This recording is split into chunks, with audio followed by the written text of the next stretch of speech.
الحمدللہ والصلاة والسلام علی رسول اللہ اما بعد فاعوذ باللہ من الشیطان الرجیم بسم اللہ الرحمن الرحیم۔ اللہ تعالیٰ کے فضل اور اس کی توفیق سے رمضان المبارک کی ان انتہائی بابرکت گھڑیوں میں نبی کریم رؤوف الرحیم صلی اللہ علیہ وسلم کی احادیث مبارکہ کو ہم سماعت کر رہے ہیں، اور حدیث مبارکہ رسول پاک صلی اللہ علیہ وسلم کے فرمودات یہ ایمان کا حصہ ہیں اور شریعت کا بنیادی اصول اور بنیادی قاعدہ ہیں جن کی بیس پر اسلام کی احکام کی بنیاد ہے۔ حضرت سیدنا ابو ہریرہ رضی اللہ تعالی عنہ سے روایت ہے، آپ نے فرمایا قال رسول اللہ صلی اللہ علیہ وسلم الایمان بدع و سبعون شعبۃ فافضلها قول لا الہ الا اللہ وادناها اماطۃ الاذى عن الطریق والحیاء شعبۃ من الایمان۔ نبی کریم صلی اللہ علیہ وسلم نے فرمایا کہ ایمان کی چند اور 70 شاخیں ہیں، اور ان میں سب سے اعلیٰ اللہ رب العزت کی توحید کا اقرار کرنا اور رسول پاک صلی اللہ علیہ وسلم کی رسالت کا اقرار کرنا، اور اس میں سے جو ادنا ہے وہ راستے سے تکلیف دہ چیز کو ہٹا دینا، اور فرمایا حیا بھی ایمان کا ایک حصہ ہے، ایمان کا ایک جز ہے، ایمان کی ایک شاخ ہے۔ اس حدیث مبارکہ میں رسول اللہ صلی اللہ علیہ وسلم نے ایمان کی شاخوں کو بیان فرمایا، ادنا اور اعلیٰ کو بیان فرما کر رسول کریم صلی اللہ علیہ وسلم نے اس کے اجزاء کی طرف اشارہ فرما دیا۔ میں 70 اور کچھ، تو اب حدیث مبارکہ میں بدع کا جو لفظ ہے اس کا اطلاق 10 تک ہوتا ہے، اور بعض نے اس سے زائد پر بھی اس کا اطلاق کیا ہے۔ نبی کریم سید عالم صلی اللہ علیہ وسلم نے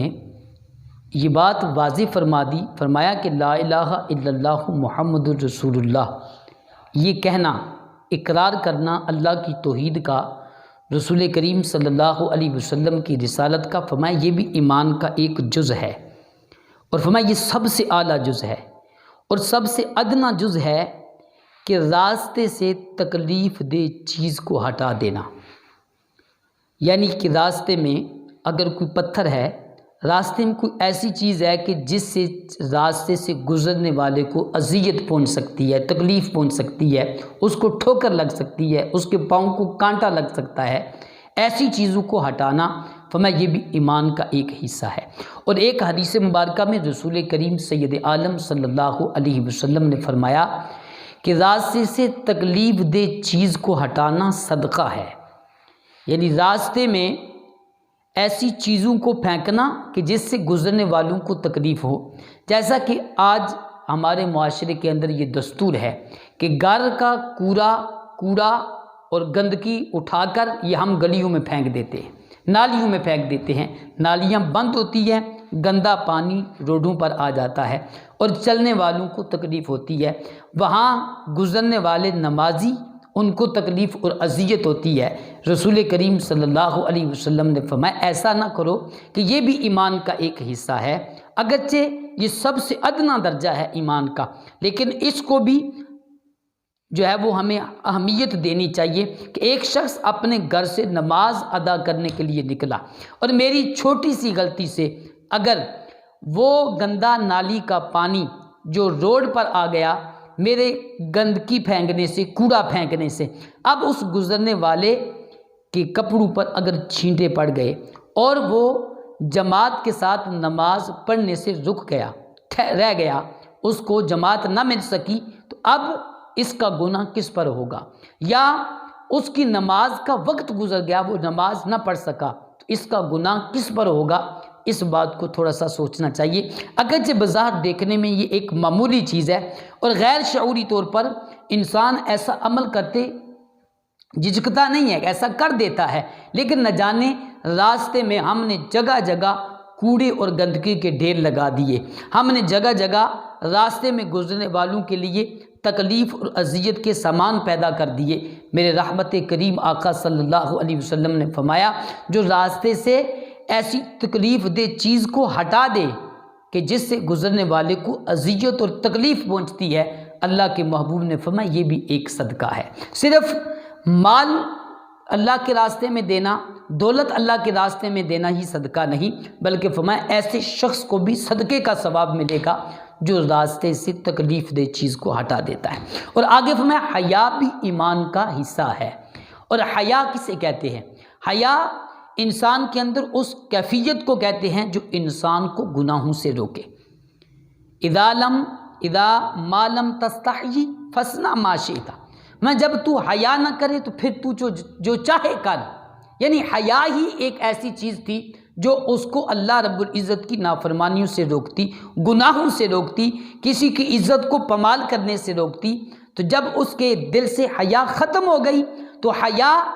اس چیز کا نام ہے کہ انسان، اور ایک قول یہ فرمایا کہ حیا ہے کہ ایک بار انسان اپنے گریبان میں جھانکے اور ایک طرف اللہ رب العزت کی نعمتوں اور رحمتوں کو دیکھے۔ ان دونوں چیزوں کو دیکھنے کے بعد انسان کے دل میں جو کیفیت پیدا ہوتی ہے اس کو حیا کہتے ہیں۔ اور امام غزالی رحمۃ اللہ علیہ نے بھی اس کی تصریح فرمائی ہے کہ اصل میں یہاں حیا سے مراد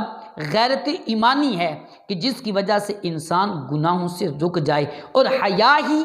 ایک ایسا عظیم تحفہ اور نعمت ہے جس کی وجہ سے انسان گناہوں سے باز رہتا ہے، گناہوں سے محفوظ رہتا ہے۔ اور جب انسان کے دل سے غیرت اور حیا ختم ہو جاتی ہے تو اب وہ گناہ کو گناہ نہیں سمجھتا، وہ اللہ کی نافرمانی کو نافرمانی نہیں سمجھتا، پھر اس کے دل میں جو اس کے من میں آتا ہے وہ کرتا ہے، کوئی چیز بھی اسے روکنے والی نہیں، کیونکہ حیات ہی جو اسے اللہ رب العزت کی نافرمانیوں سے بچاتی، روکتی۔ جب یہی چیز ختم ہو گئی جو ایمان کا ایک اہم ترین جز ہے تو پھر وہ اللہ تعالیٰ کی نافرمانیوں سے کیسے بچے گا؟ اس لیے اپنے دل میں ایمان کی غیرت پیدا کریں، حیا پیدا کریں۔ جب گناہ ہو تو اس وقت یہ سوچیں کہ میرا رب میرے اس عمل کو دیکھ رہا ہے، میرا عمل کرامن کاتبین لکھ رہے ہیں، تاکہ ہمارے دل میں حیا پیدا ہو اور ہم اپنے رب وحدہ لا شریک کی نافرمانیوں سے محفوظ ہو سکیں۔